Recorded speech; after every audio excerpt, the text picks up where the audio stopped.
Previously on Can You Beat Cyberpunk 2077 Without V Killing Anyone? Welcome to part 2 of Can You Beat Cyberpunk 2077 Without V Killing Anyone? This is where I attempt to beat the game while limiting the amount of times I kill, shoot, or beat the absolute shit out of people. Here are the rules, and now let's get right into it. I head to Tom's diner to have a discussion with Takamura, and he knows that Yorinobu is responsible for the death of the Emperor, so he wants to come up with a plan to bring him to justice. As well as he mentions an individual by the name of Anders Hellman, who is the creator of the chip that is currently in my skull. After getting absolutely nowhere with the conversation, Takamura leaves, and Johnny shows up, and the two of us have a quick little talk. Leave me the fuck alone! After all that, I give Judy a quick call to figure out where Evelyn is, and Judy doesn't give me an answer, so I decide to take a trip to Lizzie's. I don't have a vehicle, and stealing one that someone is driving is not very pacifist of me, so I take a deep breath and walk all the way to Lizzie's. I make my way inside, take this pistol out of habit, and ask Judy where Evelyn is. I don't like confrontation, and luckily I have enough points into cool, so I get the chill dialogue option. That's it? I take Evelyn's cigarette case, which directs me to the location of Clouds. And like Lizzie's, it's quite the distance, but thankfully there's a motorcycle here that no one is using, so I borrow it with no intentions of returning it, and I make my way to Clouds. I do a quick assault in progress and sell some of my items in my inventory, including the pistol. I'm sorry. Look, I know I can't use it, but selling this just doesn't seem right. I can't. Maybe later. I just can't do it right now. I make it to Clouds, get to choose which therapist to talk to. Rather go with Sky. I couldn't have chosen better myself. And make my way to the booth and have a quick therapy session. So, V, you're dying. Who the fuck starts a conversation like that? I just sat down. Now I'm told I have to go talk to Tom to figure out where Evelyn is. However, this requires me to gain access to the VIP area, which requires a card. Luckily, this guard conveniently goes to the bathroom. I follow him in, let him have his break early, and I put him in the bathroom stalls. You might be wondering why I didn't put him in the dump bin that's right outside. I would have done that, except for the fact that apparently when you put bodies in a dump bin, a dumpster, a fridge, or whatever, even if it's a non-lethal attack, the game classifies them as dead. I was not aware that this was actually a thing, and I do want to thank the couple of people in my comment section for pointing it out. But anyways, after that, I take his card, look at myself in the mirror for a little bit, and make it into the VIP area. Tom doesn't have any answers either, so he directs me to Woodman. If any of you have played this game, you know how much of a dick Woodman is. Every single playthrough, I kill him. But I can't do it in this one. Thankfully, Cool came in clutch and I was able to not only get an answer, but do so without having to kill or attack him.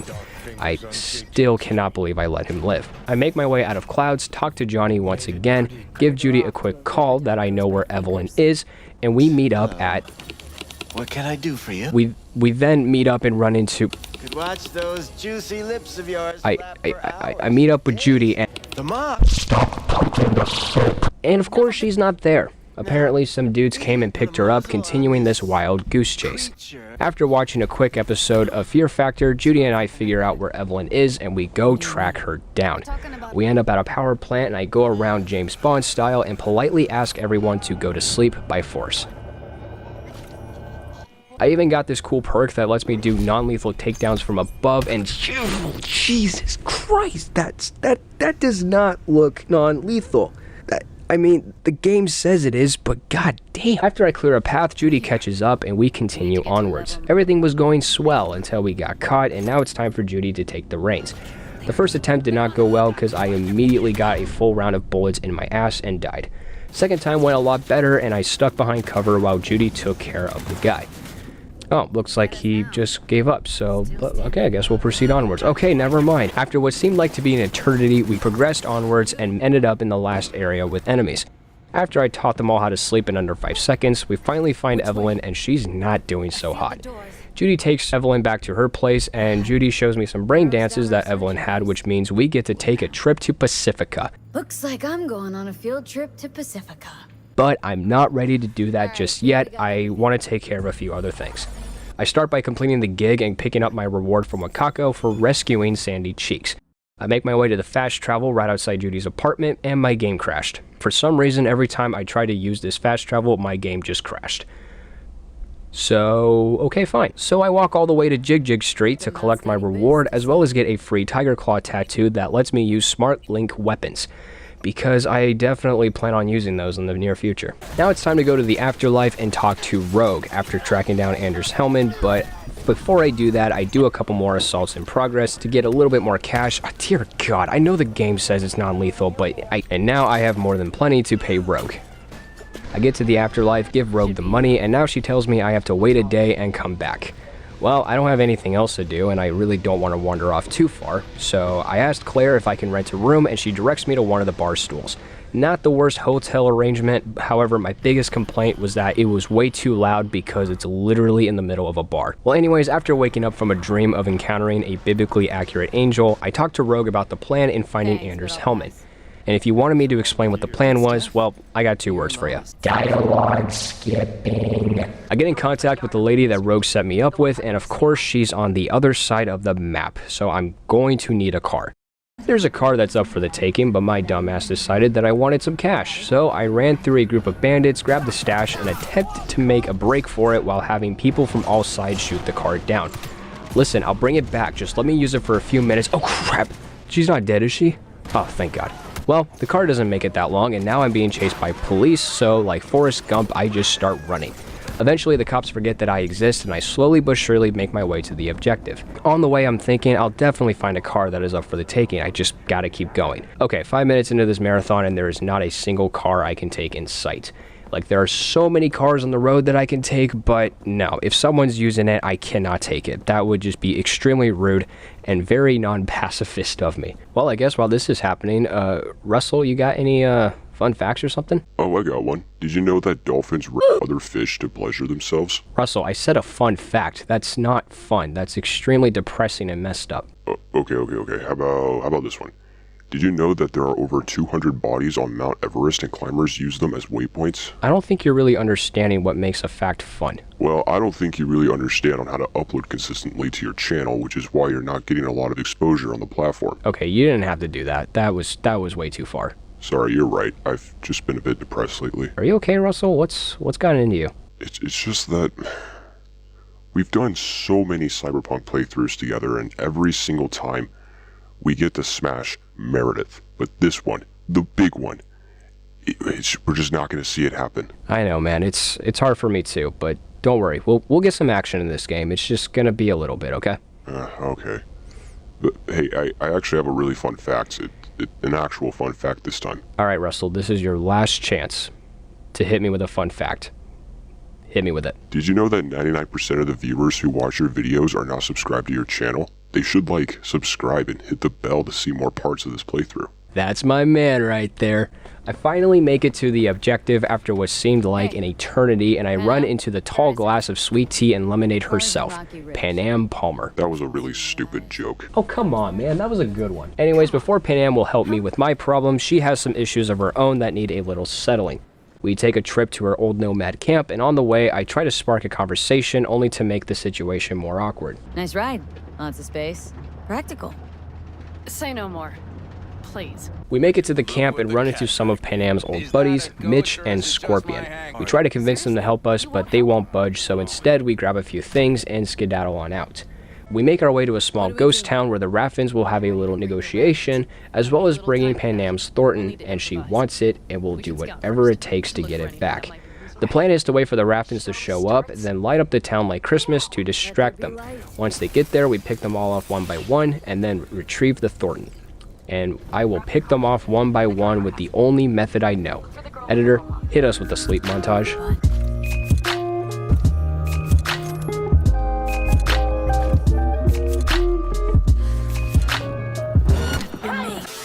The Raffins are taken care of and the Thornton is ours. However, Panam is not done.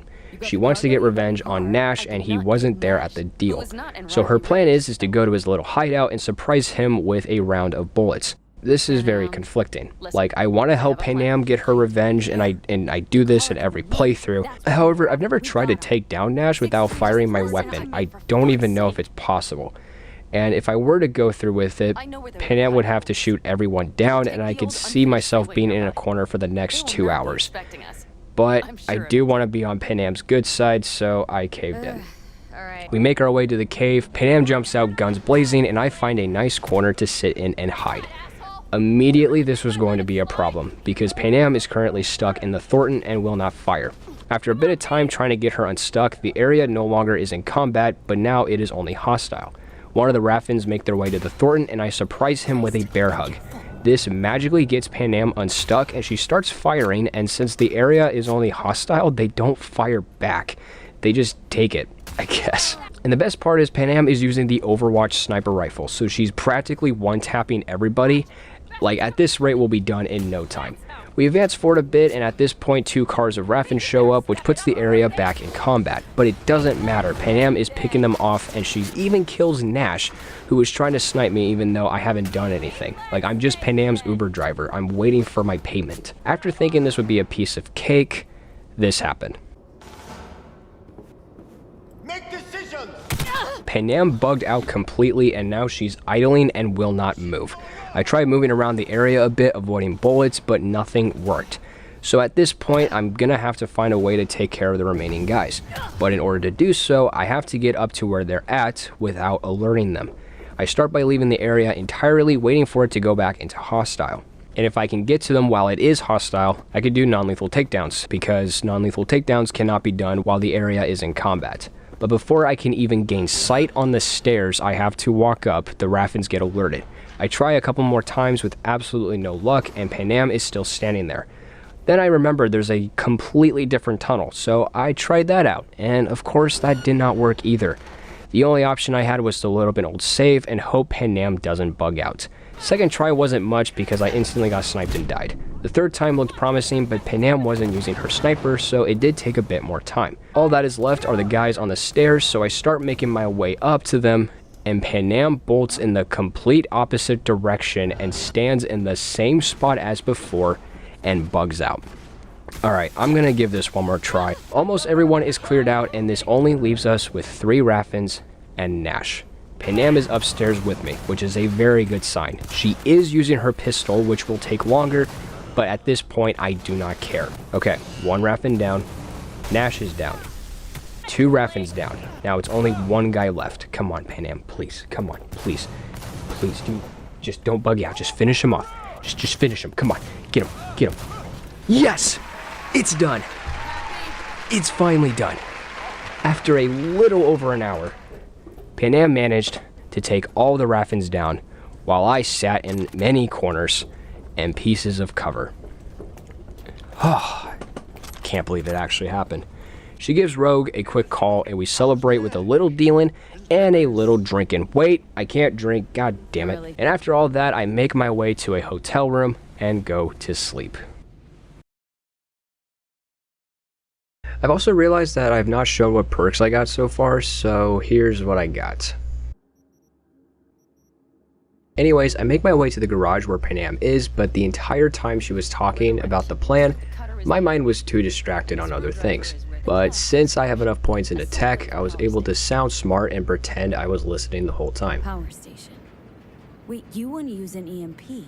Bullseye. We hop into the Thornton, do a little target practice, and park on the sidewalk to get a good view of the collection unit and antennas. Panam and I do a little thing that I would like to call trespassing, shoot down some drones, crank all of the subwoofers up to 11, and then Delta the fuck out. we find a nice little spot to set up, and Panam lets me press the detonator. One more. Now. Boom. There she is.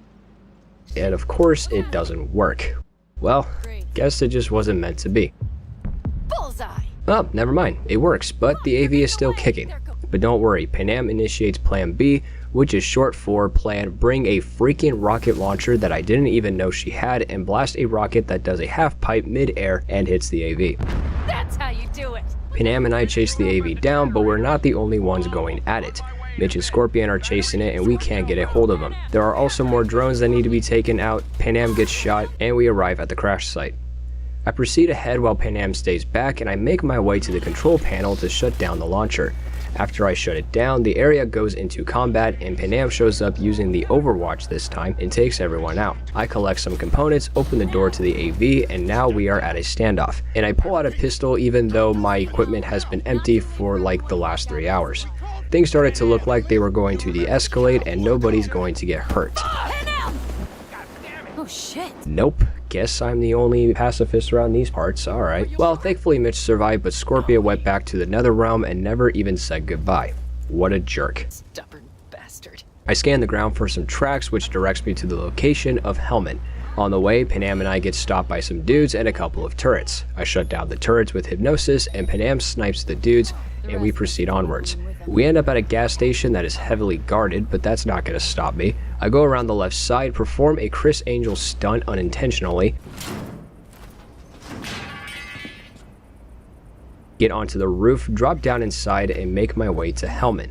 What's great about this area is that you can do the entirety of it without even doing non-lethal takedowns. I smack Hellman with the grip of a pistol that I didn't even have equipped, give Takamura a quick call, and carry Hellman out front. After witnessing some family drama, Panam lets me have Scorpion's bike, which means I no longer have to grab random vehicles. It's yours now. Fast forward a bit in time, and now Hellman and I are in a hotel room, and it's time to get some answers. Unfortunately, I don't really get much out of him. Takamura shows up, and I leave the hotel room and barf up the Taco Bell crunch wrap that was made with wet dog food. I talk to Johnny once again, and this will conclude part 2 of the series. Before I actually end the video, I just want to say thank you all so much for the support on part 1. You guys are freaking awesome. I cannot even explain my gratitude. I can't even put it into words or actions if I could. And also the fact that my subscriber count literally doubled since the release of that video is just absolutely insane. All I can really say is just thank you all so much.